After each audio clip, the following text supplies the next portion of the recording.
Good afternoon, everybody. It is Wednesday, March 10th at 3 o'clock p.m., which means it's time for Women in Business. And I really am considering moving this show to the morning because every time I go live, I have to tell myself, don't say good morning. I don't know why that is. I wish someone could explain that to me. But in any case, it is afternoon. I'm so glad you're here with us today. I'm so excited about my guest today, and I want to tell you a little bit about her, and then I'll bring her in and we'll start talking. Shana Beach is my guest, and her first exposure to the awards and personalization industry was when she worked in an engraving shop in high school. She quickly realized that almost no one buys trophies when they're in a bad mood, which is true, and loved working with all the technology and design theory involved in creating products for customers. After high school, Shana went on to earn a BFA in industrial design and an MA in communication studies from the University of Kansas and an MS in computer science from Dakota State University. She also chose to join the U.S. Air Force and served overseas in support of Operation Enduring Freedom and Operation Inherent Resolve. Eventually, she realized she wanted to return to creative pursuits, and with the help of her husband, Chris, opened Chase Street Accessories and Engraving. As the owner and the project lead for Chase Street A&E, Shana focuses on keeping all processes running smoothly. Thanks to her military career, she drives the team crazy with checklists and processes to ensure the most efficient and effective customer service possible. Her undergraduate design training allows her to oversee all custom work to ensure 100% customer satisfaction. Finally, her experience in computer science and web development means the Chase Street A&E website is built in-house and hand-tailored to the needs of clients. We may have to talk about that. She is currently working on her Certified Recognition Specialist certification through the Awards and Personalization Association and is an active participant in the Baltimore City Chamber of Commerce, the Downtown Baltimore Partnership, Visit Baltimore, and the Mount Vernon Belvedere Association Business Committee. Wow, that's a lot of stuff. Let's bring her in here. I think talking to us might just be a rest for her. Hi, Shana. So glad to see you. Hi, I'll say it's morning somewhere, so good morning. Okay, it is morning somewhere. I don't know why I feel compelled to say good morning every time. I know very well what time it is, but anyway. So there's a lot of stuff, but I want to start with, because I had not heard of this before, what is a Certified Recognition Specialist certification? So actually that little piece of information is outdated a little bit. As of last Friday, I did actually earn my certification, so I'm no longer working on it. Congratulations. Thank you very much. It's the Award and Personalization Association's, their certification process, so it's everything from technical knowledge, so teaching things like the design software and techniques, to business processes, like what you need to do to actually run a business, to marketing is kind of the third aspect of that. Like how do you do all that customer outreach and everything? And there's a certain number of hours. I think overall it's 70 hours of training that you have to do. And then you submit, it's both like the APA's in-house training, as well as you can qualify like other certification training. So I've done some training locally here in Baltimore with organizations like Made in Baltimore is very organized towards the creative businesses in the city, and also working with the PPAI training. Their certifications also, their classes count towards the APA certification. So it's a great mix of stuff. So this is like an actual educational thing that when you're done, you can really say, I learned how to do something. And because, you know, sometimes you see people say, I got the certificate, and it's like, okay. Yeah, yeah. I mean, I definitely learned from it. And the cool thing this year was previously that certification required that you do so many in-person class hours. So the APA at their conference every year would have seminars that you could attend, and you could also watch the recordings, but you needed to attend a certain number of them in person. Well, obviously they didn't hold their conference in person this year. So I wrote the committee and requested that they give credit for some of the remote learning that we're doing, or give more credit for other organizations. And I don't know what the process was, but somewhere along the lines they were super flexible and changed the rule on that so that I could qualify, which was exciting. Very cool. Yeah, it was lucky, and I appreciate their flexibility on that. Well, they kind of had to be, though. I mean, there wasn't anything you could go to, so there Yeah, they could wasn't tell me much to they wait till could next do. year, right? There's always... Yeah, I suppose, but I mean, if you put the work in otherwise, but yes, I agree. That was very cool that they were flexible. Well, I read that and I thought, I don't know about that one. I wanted to ask about that. But the first thing that I want to ask you about today was, I'm going to put up a link here because if you haven't checked this out, y'all, you should. On your About Us page, you have a very long list of press that you've gotten over the years. And one of the things that I preach very strongly is that local press is a great way to showcase your business, to show your business is relevant in your community and that you know what you're doing and that you can be considered an expert in decoration techniques, all that kind of stuff. So my question to you is, how did you go about generating this impressive list of local press that you have? How did you start? How did you make your connections? That's a lot of questions, I realize. So you could just pick one and decide which one you want. Well, I think the biggest, if you go to that link, the most impressive one on there maybe is there's a Washington Post profile on our shop that happened back in it was like the late summer or fall of 2019. And in that case, there had been a tweet that had gotten a little bit of recognition. It was from the president making a comment about our city. And we found something about it amusing. So we just kind of riffed off of that tweet and made an item that was almost like a souvenir specific to our city that was referencing a very specific moment in time and a very, it's just like Twitter is, right? Like it's a very timely thing, which, I mean, anybody in the decoration industry, you've probably got the equipment right on hand. You can make something really fast. And if you post it on social media in the right place at the right time with the right title, it's probably going to get some interest, because I think we posted it on Reddit first, just as like, hey, here's a funny thing we did, mostly as like a way to get more views on our Reddit account. But then people loved it and wanted to know where to buy it. But we realized, since it was kind of like a political thing and we didn't really want to get political about it. It was just supposed to be like a here's us loving our city kind of aspect. We didn't even consider press at this point. We were just thinking like, well, we should do something good for the city based on this. So we found an inner city youth organization, and we said 10% of all sales off this item, we're going to donate to trying to make Baltimore a little bit better.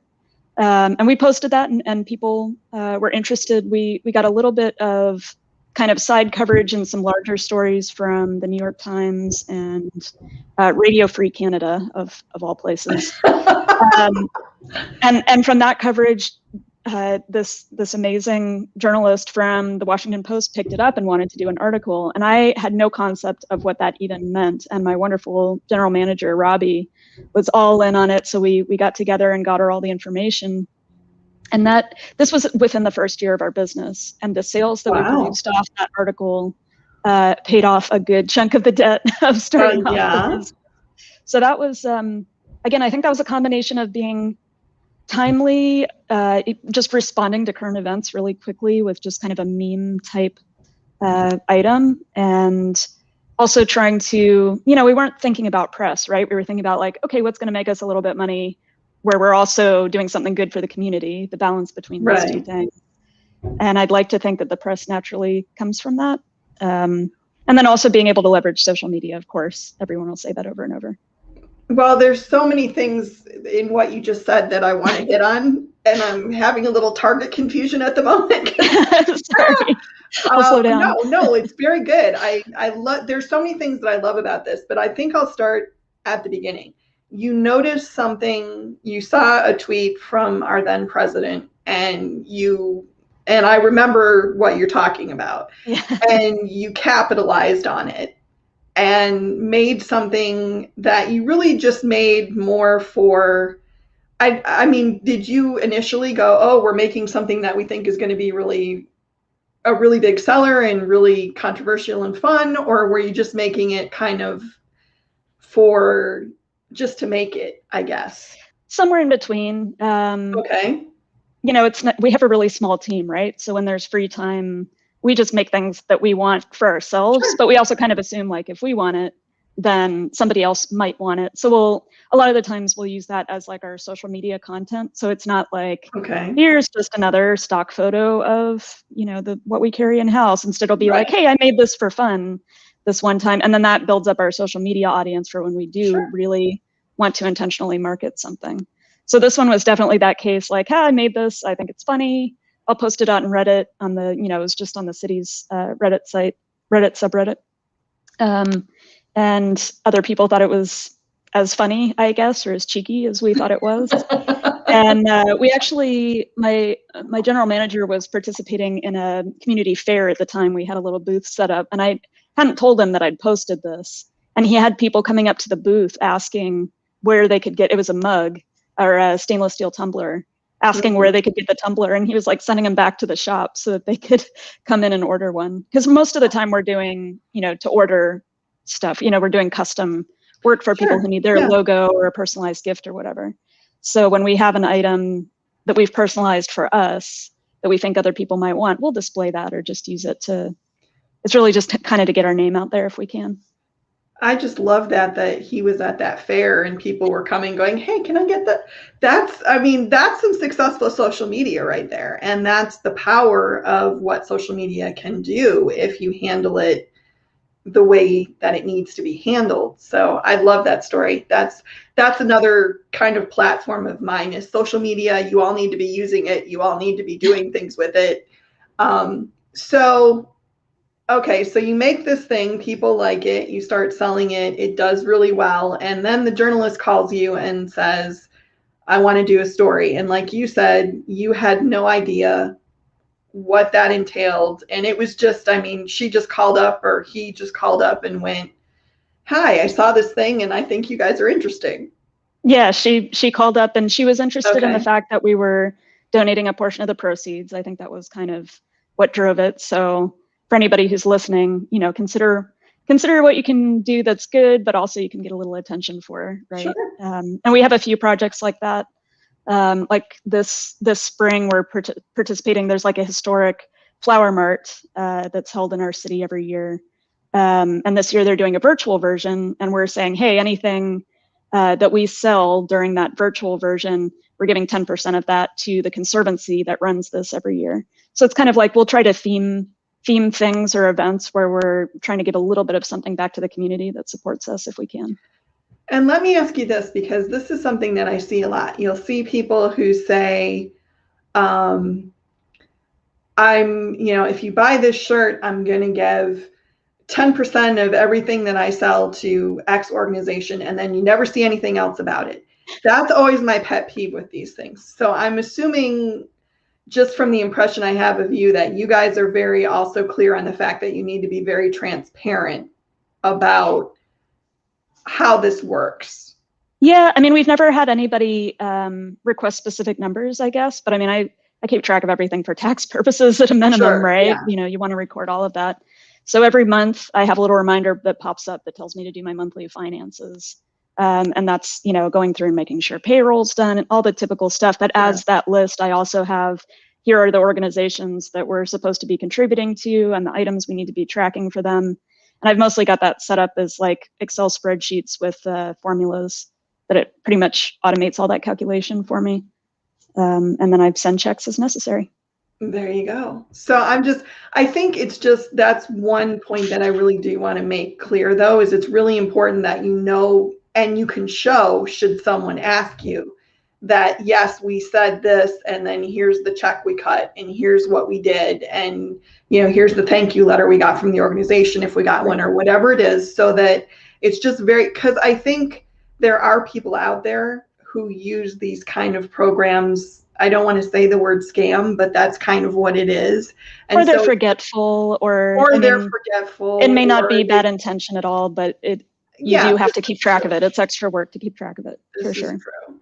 And I like this comment we got from Eric here, so I'm going to put this up. Huge fan of showing the work you want to do. That's awesome. And I agree with him on that. I think showing the work that you enjoy and things that strike you as funny or poignant or whatever it is that somehow strike a chord with you. I think you said it earlier, and I kind of let it go by, and now I want to circle back to it, that if you guys like it, probably there are other people out there who are going to like it as well. Yeah, exactly. We had another thing that happened. So, we watch Netflix and HBO and everything like everybody else. And obviously you run into intellectual property issues if you want to, recreate anything to sell. But I'm sorry, I'm not laughing. I'm just laughing. But there are memes that develop that don't necessarily reference anything that would be trademarked or copyrighted or anything like that. And it's strange stuff. Again, this was another Reddit. We've had a lot of success with Reddit. This was another instance. There was a show on a miniseries on HBO about Chernobyl. If you haven't had a chance to watch it, amazing show, very in-depth and serious. It's definitely not, a feel-good kind of situation. But for whatever reason, internet community makes fun of everything. In the subreddit about the show, this meme developed of this one really stupid phrase that one of the characters kept saying over and over again. And we engraved it on a shot glass, just that phrase. And just posted it for fun. Like, I'm going to drink my vodka out of this shot glass now and remember Chernobyl, right? And somebody said, hey, I want that. So we posted it on our Etsy platform. And later on, the producers of the show found the shot glass and asked for it. We have a tweet from the producer of the show standing next to a statue from the show holding pint glasses that we made for him. So that's very cool. Yeah, just finding random memes and things like that people are excited about and want to own some physical reminder of it. It's the same thing. So that kind of fills the downtime between jobs. There you go. There's a couple things I want to ask about this, because you guys, this is fascinating to me, because you guys are using social media exactly the way I would want people to use social media. So I want to kind of dig a little bit more into this, because I think more people need to know how you guys do it. The first thing that I really want to point out and ask you about is, you've mentioned twice now that you saw a tweet, you saw a meme, you saw something. So are you guys, is there a dedicated person in your company that watches social media all the time, or are you just all connected enough that these things pop up, or how are you finding these things? So there's only 4 of us, so we can't have anybody dedicated. But I think we're all, we waste enough time on the internet that we just see things, and if we don't see anything, then that's fine, because it's not really a built-in part of our business model anyway. It's more of a icing on the cake that's given us a little bit more credibility as it gets us sales and reviews and things like that. So it's sometimes I use it as an excuse. There was a computer game that came out. I'm looking at my husband over here, because there was a computer game that came out this winter that I said I should probably play that game just in case there's a meme I can use to print on something. And there wasn't. I didn't do anything with it, but it gave me an excuse to waste time. Yeah. So, you got to go out and live your life outside of work, and maybe it'll give you ideas. There you go. But I just like the whole concept of that you guys were smart enough to be plugged in enough to see these things and recognize the one, because there's a million memes and a million things that go by every day, and you can't obviously do all of them. So you were plugged in enough to recognize the ones that maybe would have a little traction, which I like. But the second thing I have to ask is, and it's kind of a social media technical question, but I think it bears asking. Do you use hashtags and stuff? Like, how did the producer of the show find your little shot glass and know about it? I honestly don't know. I think he occasionally hung out on. So Reddit is more of a forum type atmosphere. So you're posting inside forums, and people can push it to the top of the forum so that it's more visible. So I think he must have found it through there. We've had a couple things go semi-viral on Instagram and Twitter. Specifically, there was I made a pocket knife, again, just for fun, right? That had a very similar font style to a popular video game, basically saying oh, this is like an in-game tool that you would use, but hey, it's in real life. And that one got, of course, social media is going to be heavy on the gaming, the computer gaming community. So that gained a lot of traction. In that case, I think that was probably hashtag driven, because there are a lot of little kind of niche hashtags you can use. Sure. In this case, it was Skyrim. So there was like a Skyrim memes hashtag that I used. For the Reddit posts, in both of those cases, I would say don't go for the big obvious stuff. Find really small niches, because the Chernobyl shot glasses, who is going to write something funny about the disaster of Chernobyl? Nobody's going to do that, right? Like, that's kind of terrible. And that was another one where we ended up donating to like the Dogs of Chernobyl. It's like it's like this rescue organization to try to rescue the animals that are still stuck in that area and not taken care of. Because we felt like we were making money off a disaster, which doesn't always feel the best. But it's something that wouldn't necessarily be obvious, so there's not really any competition there either. Right. Same thing with the president's very specific reference to Baltimore City. There's not a lot of people who are going to pick up on that and create something specifically referencing that. So we're not going for the big. I'm trying to think of a good example of something. Winter is coming, right? Like, everybody has painted winter is coming on something, overdone right? To the point of So we avoid that kind of thing. We look for more kind of just very, very small applications, because anybody who finds it and is passionate about it, they're not going to be able to get it anywhere else, at least for a while, right? Until someone else picks up on the trend.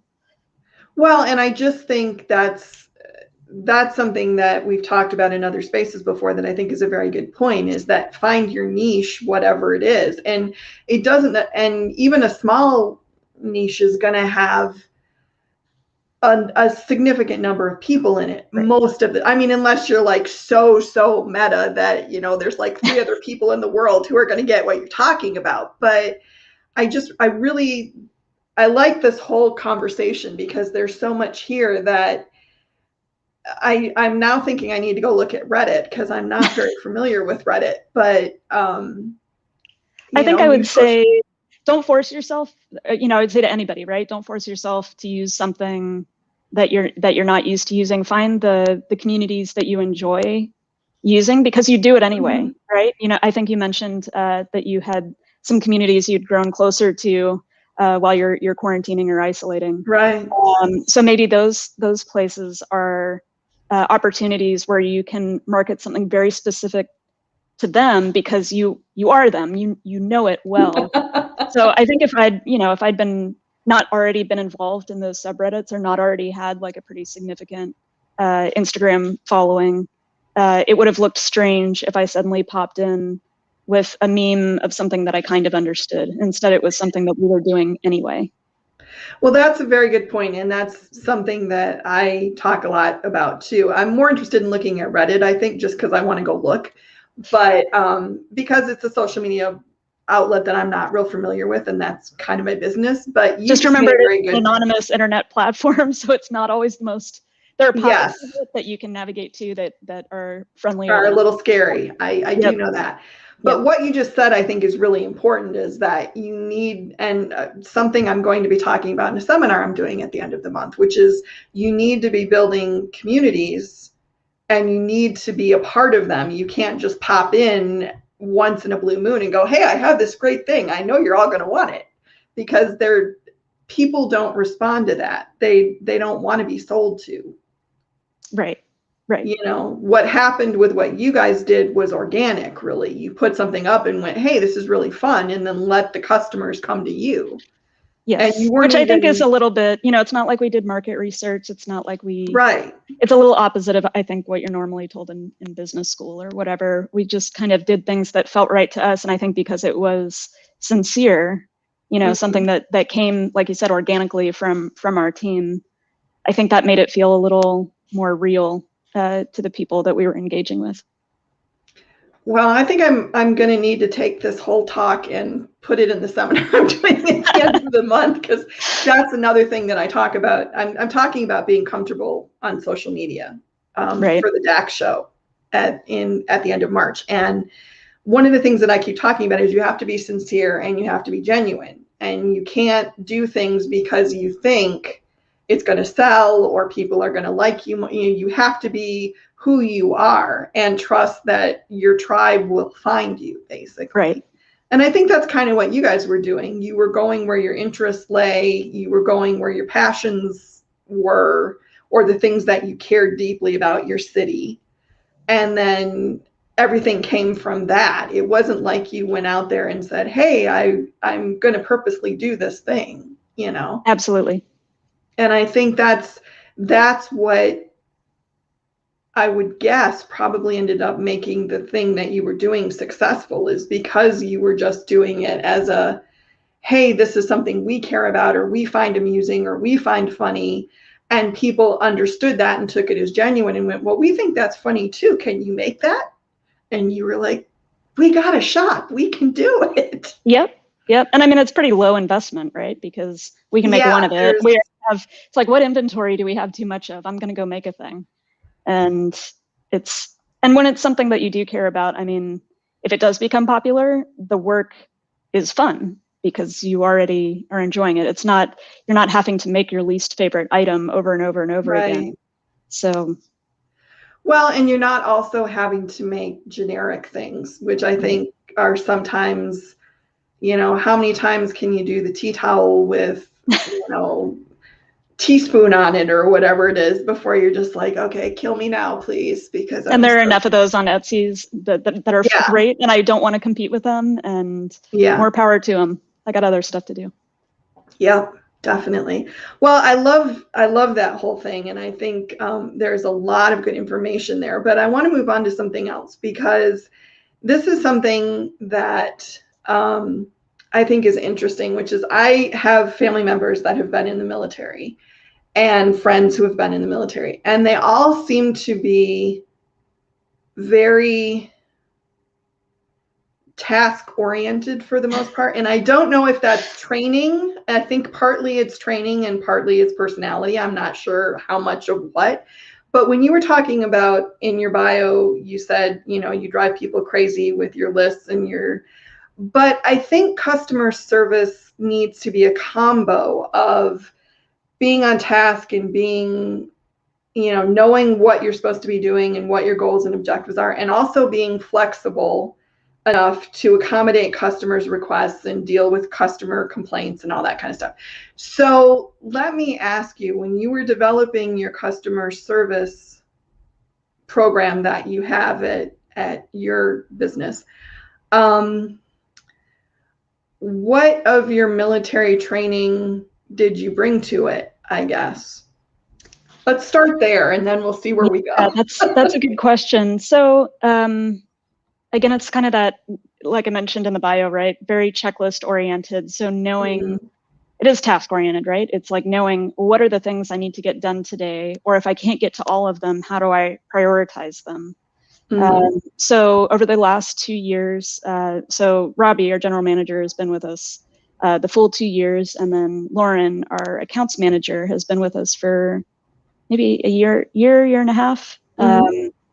And we've all been learning about how we each work best, because they're coming from very different backgrounds. But what I've done is I've kind of watched, like, okay, what are they writing down on paper to keep track of things themselves, and how do we integrate that back into how we run the business? I want everything to be cloud-based, right? Like, I want to be able to travel anywhere and know exactly what's happening in the business. And all of our e-commerce is obviously cloud-based. So we're using Etsy and Shopify and Sage, if you're familiar with that platform. So how do we integrate all of that with more of a hands-on kind of checklist approach? And what we ended up doing was the way it stands right now, which it changes every day based on kind of the feedback I get from the rest of the team. We have 3 lists that we monitor. We have all the incoming sales and what the current stat, whether they're kind of like in a quote invoice status, or whether we need to order inventory or process them, or if there's some kind of follow-up we have to do. It's kind of the status of each of those and who they're assigned to, when they're due. So it's, you know, it's sorted by due date unless we change the priority in the list. So we kind of just always have this running list of active sales that are going on. And that kind of helps with the customer service, I think, because it means no matter what, we're following up.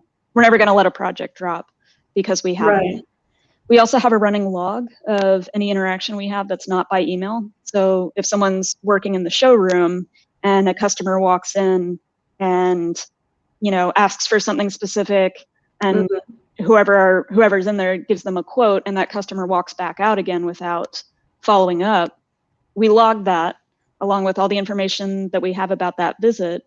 And then if somebody else is working in the shop later and that person comes in and says, oh yeah, I talked to that other person the other day, we can go, oh great, I can look it up because we'll have it marked and we'll know exactly what was quoted, and we can be really consistent with our information.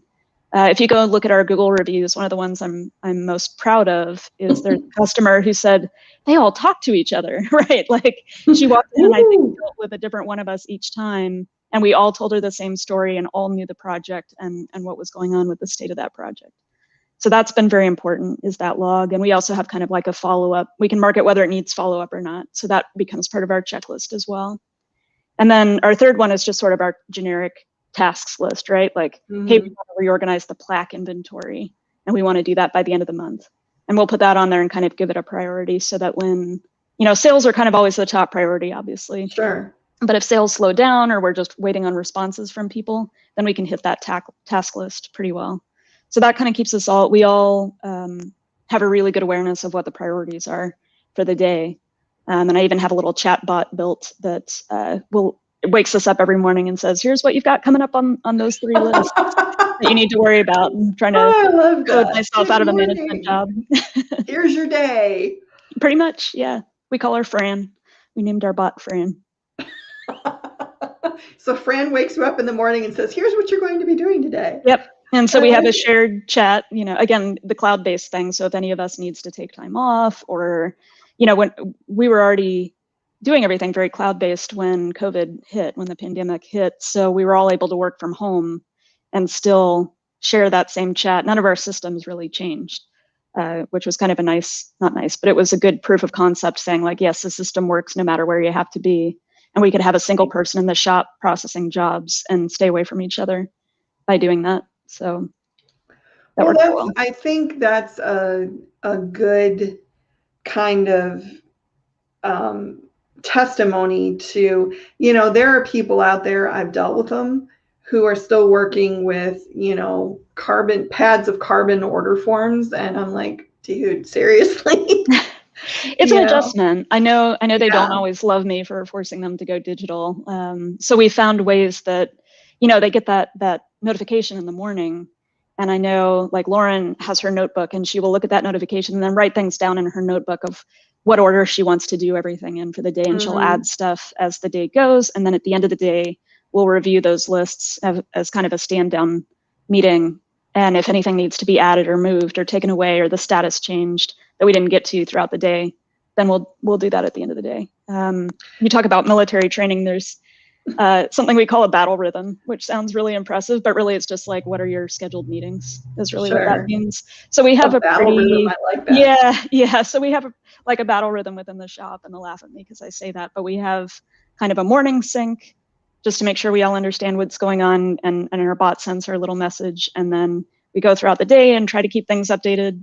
But if things get busy, then we have our stand down meeting at the end of the day, which I attend it virtually most of the time now. Right. So we can limit how many people we have in the shop at the same time. And that just means we're on a pretty regular routine every day and know exactly where everything stands. And I'm not sure I would have known how to do that without being in the military. Well, one of the things that I like that you mentioned was that you've had customers come in, and because you have this log system, you can always refer back to any discussion that any of you had with someone who walked in or someone who called or whatever it is. So there's always, you never have to make people walk through the same information again. We try really hard to do that. I know as someone who's been on the buying end of things before that it's so annoying when you call and you go through everything with somebody and you think you've got it, and then you have to get one more piece of information or whatever, and you call back and you have to recite it all again. It's so annoying. So I love that you guys do that, and that people are recognizing it, that, you know, they're appreciating it, that they don't have to. But what's the question that I want to ask you about this? I'm trying to figure out how to phrase it in my head, and it's not working. I guess, did you instinctively know that you wanted to do that, or was that just part and parcel of when you were building your customer service package, that just was one of the things you added, or?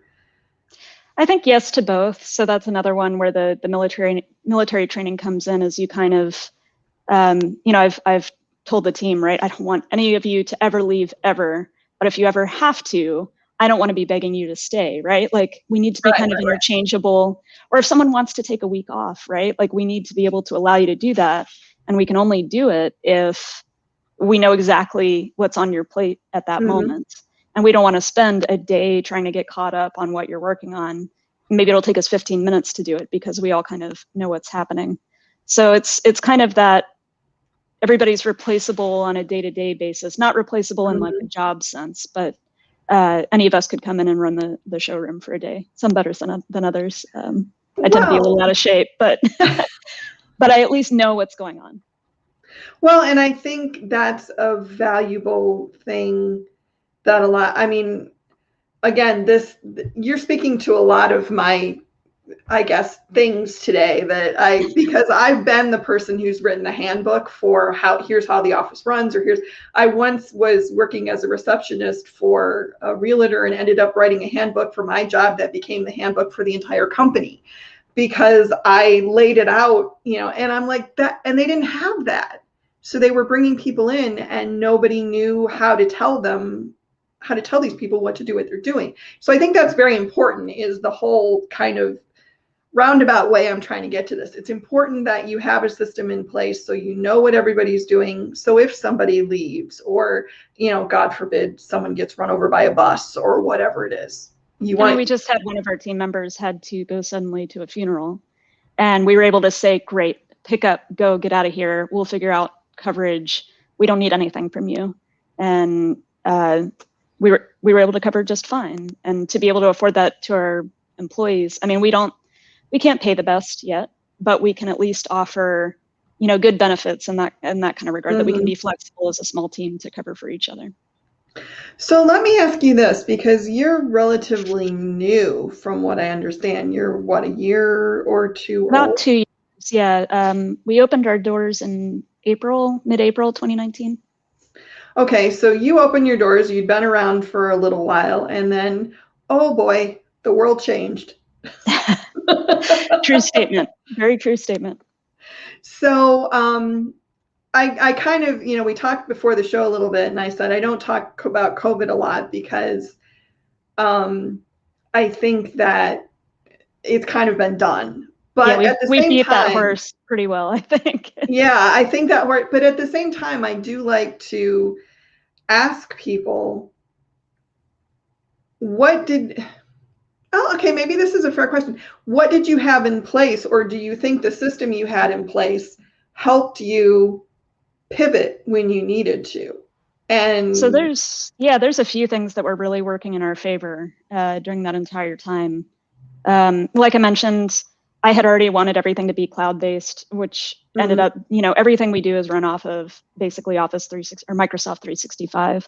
So you could access it from anywhere. Got a laptop for, actually the whole team now each has their own laptops that they can take home that belong to the business, but that means they can go work from home if they need to. Right. We were able to arrange that pretty quickly. And one of the, I have to say, like, we could not have done this without both the city and the state and even the federal, to a certain extent, assistance that we got.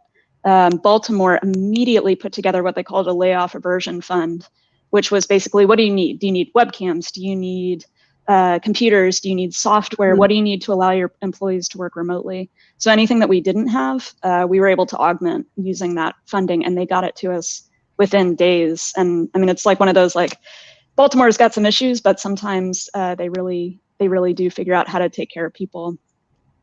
Also, organizations within the city, like Made in Baltimore, I think I mentioned earlier, they worked with the Baltimore Development Corporation to put together grants for companies that had pivoted to PPE. So since we had already, and I talked a little bit before the show about how we switched to masks pretty early on, before there was even a mask mandate, we were able to get a grant to support both our own business model and also some donations that we were then able to make. I think we donated over 1,000 different masks and like the face shield parts. We got involved with the local maker spaces.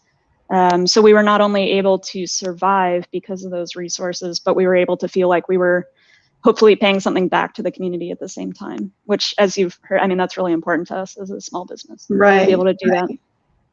Well, I think it's the one thing that I've seen and I've heard. I was taught, and I'm going to put it up just because, you know, it's, well, first of all, I'm going to get rid of that. I'm going to put up the Women in Garment Decoration. If you're not a member, go join because it's worth it. But one of the things that I've seen in the group is that a lot of people were really scrambling and they didn't know where to go or who to talk to or what to do. And a lot of what they depended on was no longer there. So I don't know if that impacted you as much because you were new, so you didn't necessarily have the things that you knew were going to happen every year. You know, like it's sports time now and the softball teams are going to come or whatever it is. So, I mean, did you? I think we were probably actually, being new actually helped us quite a bit, because as much as we've talked about finding niches, right? Right. For the business as a whole, we're still trying to figure out who we are. So we've gone a little broad, right? So we do laser engraving and embroidery and heat transfer and rotary engraving and sublimation, and we're kind of still feeling out what is the greatest demand in Baltimore and from our national clients. And I think sometimes I'm like, oh man, we've added too much, and then somebody requests something new and I go, okay, maybe we need one more piece of equipment. Like maybe we can justify buying one more toy to get an embroidery machine. Right, exactly. So I think because we still are a little bit in that mindset of like, let's go real broad and then we'll narrow it down later. It was really easy to say, okay, people need masks now. Let's all learn how to sew. Yeah, like I was fortunate. My mom brought me up, you know, learning how to sew. So it was kind of like a skill I had in the background. And our team members had some vague familiarity. So we kind of sat down, figured out a pattern from what we could learn online, and started putting them together and adjusting that pattern. And since we were able to adjust really quickly and we were already in the mindset to do it, I think that's something a lot of these larger organizations couldn't do right away. I mean, that's an entire, you know, corporation or whatever that you have to shift. And now we're seeing that happen, right? Now we don't sell as many masks because you know, the bigger guys, Bella Plus Canvas or whatever are doing great producing, you know, nice jersey masks or sublimatable masks. So now we do more of the decoration than we do the actual construction, which is a little more what we originally intended to do. Carolyn is advocating for sewing. Sewing is a skill needed for any compound. It's valuable. Absolutely. Yeah, I would be voted off the island if it came to sewing because I can sew on a button, but that's about it. But I want to come back to another thing that I noticed in both your bio and when you've been talking here that I want to address. People who have brick and mortars will ask me a lot of times, is it worth joining the Chamber of Commerce? Is it worth, you know, looking into organizations in the community that I can be a part of? Is it worth doing that sort of thing? And my response is always based on just what I know about business and social media and community and all that kind of stuff. Yes, it definitely is, but you're actually on the ground doing it. So let me ask you, I guess the question is not, do you think it's valuable? Because I would say based on the number of things you're involved in that you do. So how has it been valuable for you? Maybe that's the question I need to ask. Oh man. So I would say infinitely valuable, both professionally and personally. You know, you mentioned the military service, right? That's a very global focus, very large picture issues. And for me, it's been a relief to be able to, not a relief, but it's been a totally different experience to be able to be really locally focused. So being part of those organizations is just meaningful on its own. But from the business perspective, the benefits are huge. And I can give a really concrete example of that right now. Okay. The Baltimore City Chamber of Commerce, the chairman, Will Holmes, is very active in creating mentorship programs and learning programs and sponsors a lot of these things so that we can, all the chamber members or people in the community who aren't necessarily members yet can join and participate in. And one that I'm taking part in now, Johns Hopkins University, the Carey School of Business, has a community consulting lab where they bring in their graduate level students to act as business consultants for small businesses in the area. So as a chamber member, I was eligible to apply to that for our business, and that's 4 to 5 hours of training I'm getting per week now with other small businesses, both brick and mortar and online only, or people who even just have a concept. So for anybody, this is valuable, and I'm getting free consulting services from the students. And by going through this program, it also qualifies me for different funding opportunities. So if right now we're all right, but if I ever need capital, I'm going to have this in my back pocket as a connection that I've got. So that's been wonderful. And then Visit Baltimore is kind of our local tourist bureau. So they handle a lot of the convention center events and things like that. They obviously have been struggling through the pandemic. Oh, sure. But they're finding ways to bring support back to the community. So being a member there and being part of their partner network, when they decided they wanted to get enough PPE out to all the businesses in the city, as many as they could, we ended up providing them, I think, about 20,000, along with other businesses, 20,000 plus masks total. I think we did about 7,300 of those, decorated with their logo, which now those masks are out in the community, right? So we get to see them, and that's very exciting. Made in Baltimore, again, that's more of a kind of a makerspace oriented organization, but there's a lot of sort of the artisan community of people who are making things in-house and are growing into more established businesses. I feel like we qualify well as one of those, where we're making some of our own things and also making some custom work. That's been a kind of a nice overlap between the like very, super serious business community and the more creative and academic and social, and a lot of the social justice issues, we get through those organizations as well. So we try to, just being engaged, it's very much important for us. And we just joined the Downtown Baltimore Partnership, and they just had a discussion today that I joined in on how to improve racial equality within the business sphere downtown, and how to make sure that everybody's being kind to each other is really what it comes down to. Well, which is important, but I like that, being a part of the community means you're connected in a couple of ways. You know what's going on, like you said, the initiatives about racial equality or, making masks for people and being a part of that. And so you have like kind of a front row seat on what might be coming up that could be something you can participate in. And just also knowing about things like what laws are being considered or what initiatives are being offered and all that kind of stuff. And I think it's so important for, even if you don't have a brick and mortar, even if you sell nationally, you still should be involved in whatever's going on locally. I'd almost argue if you don't have a brick and mortar, it's almost more important that you take part in these organizations, because it gives you a presence that you don't have otherwise. So we're lucky people walk down the street and they see our sign and they kind of know who we are. If we didn't have that, this might be the only way that people even know that we exist. So it's not marketing in the traditional sense, but it's that networking piece. Makes sense. Knowing who to talk to. And since they know our name and they know we do awards and they know we do swag and even just the personalized gifts, we'll have people come in because they've heard of us through one of these organizations to get a personalized gift. And while they're in, they see that, oh, you guys print pens too? Like we can, I might need that for my shop. That's not too crazy. So yeah, you guys can do everything. But the last thing that I want to talk to you about, because we're getting fairly close. It goes fast. It always goes so fast. Wow, that's really, we're there already.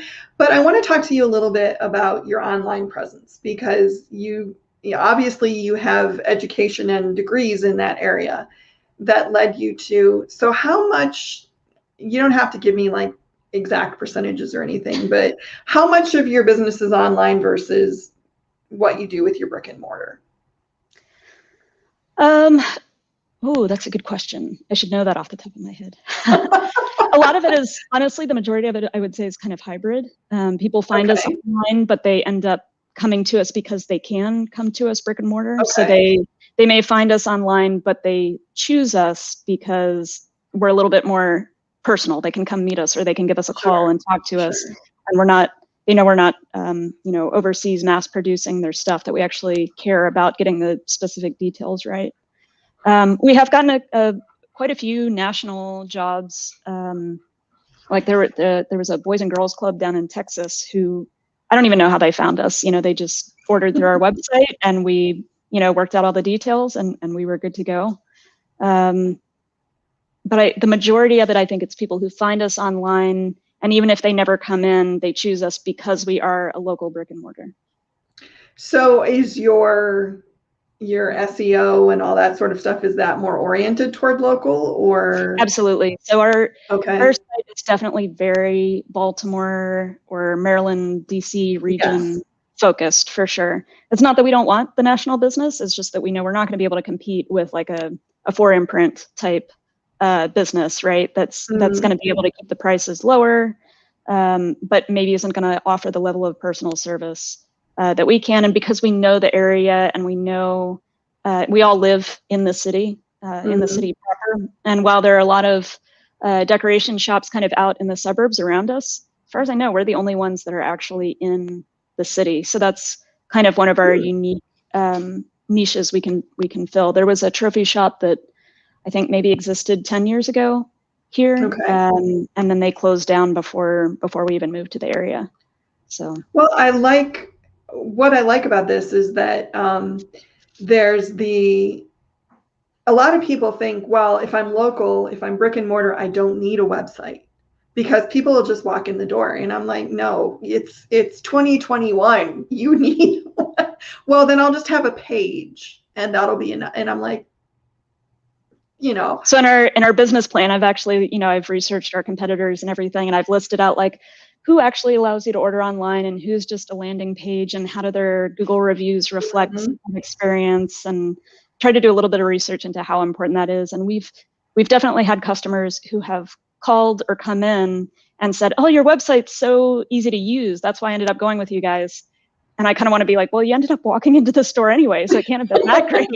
But clearly it was enough to motivate them, that they kind of knew enough about our business to trust us, because they could navigate that site. And I mentioned before that we use Shopify. That was another area where we were very fortunate.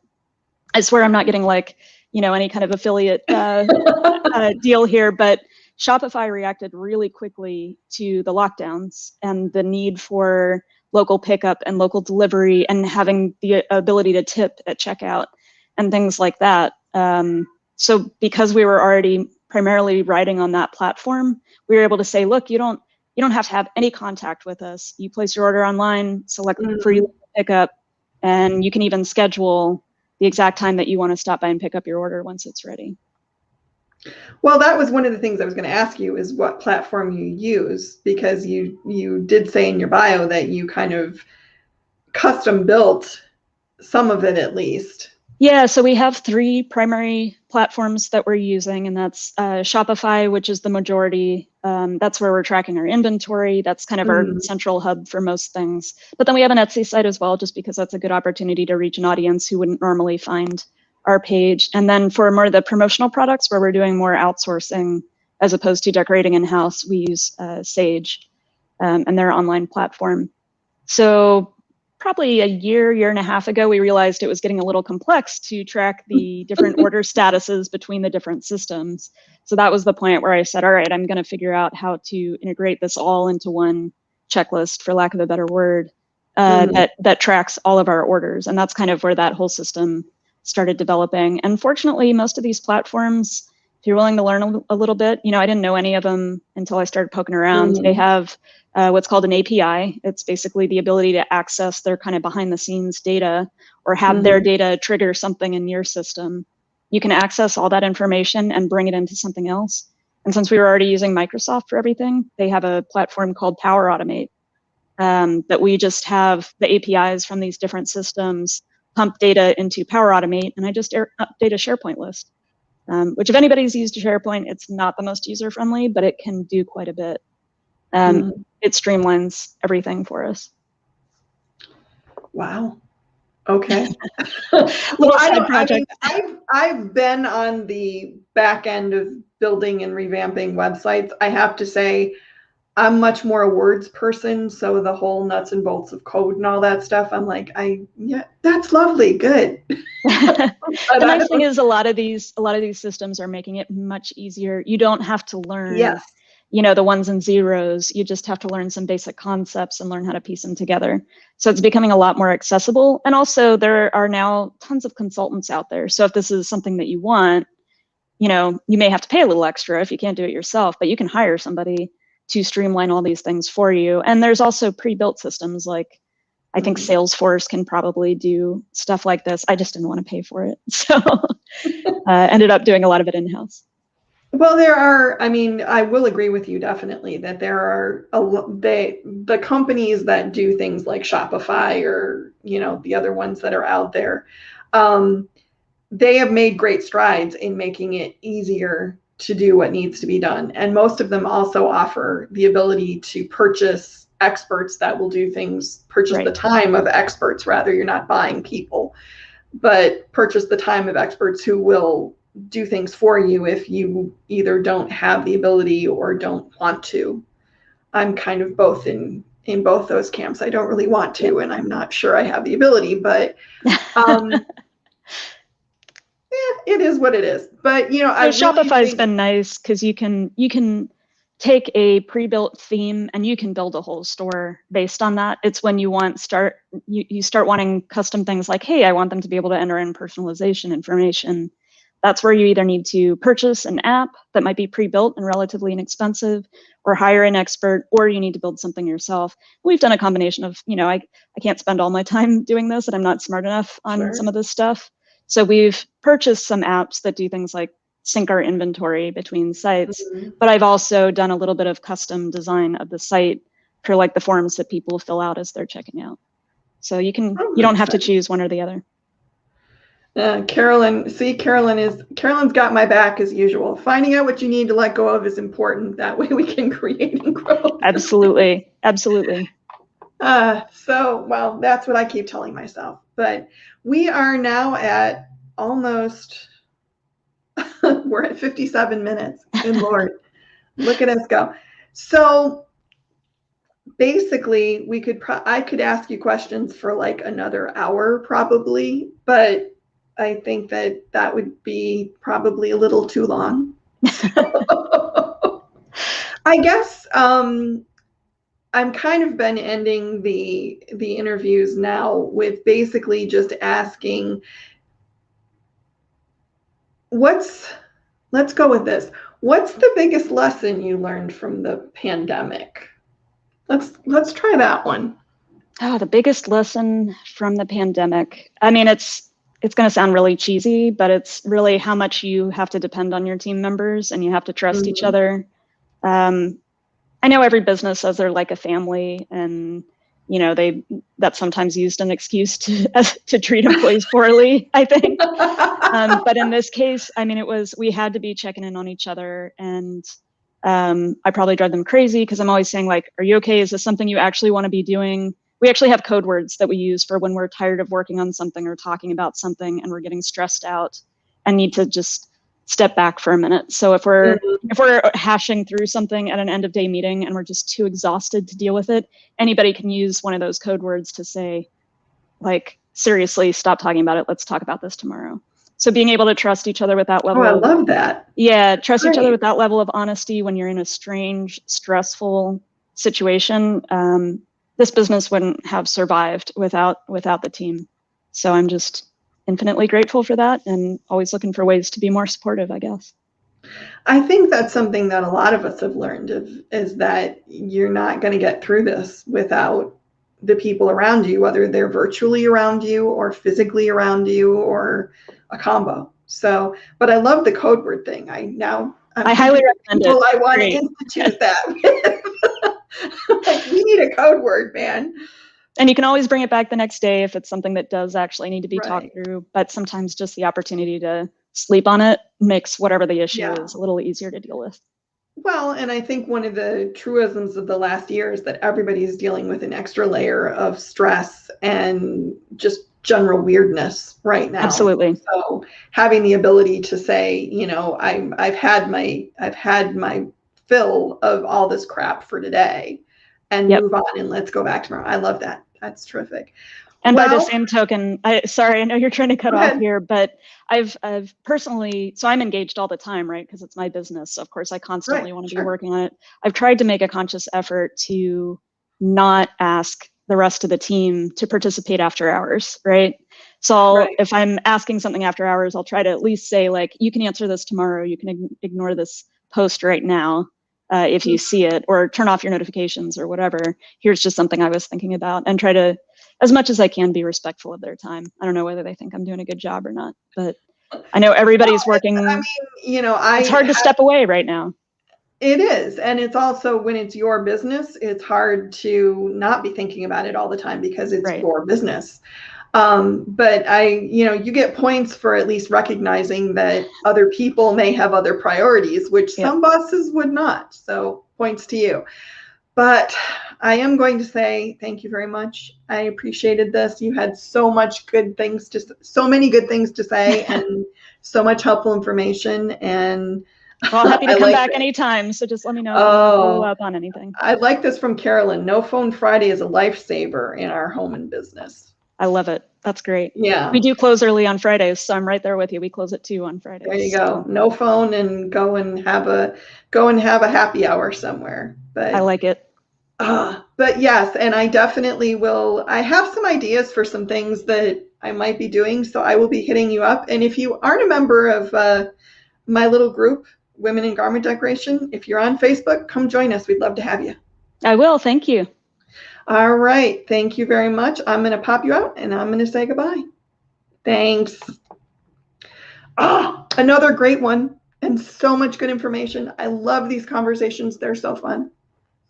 And thank you all for being here and commenting and watching with me as we learned all this good stuff. And I appreciate all of you very, very much. And especially the conversation today. It was awesome.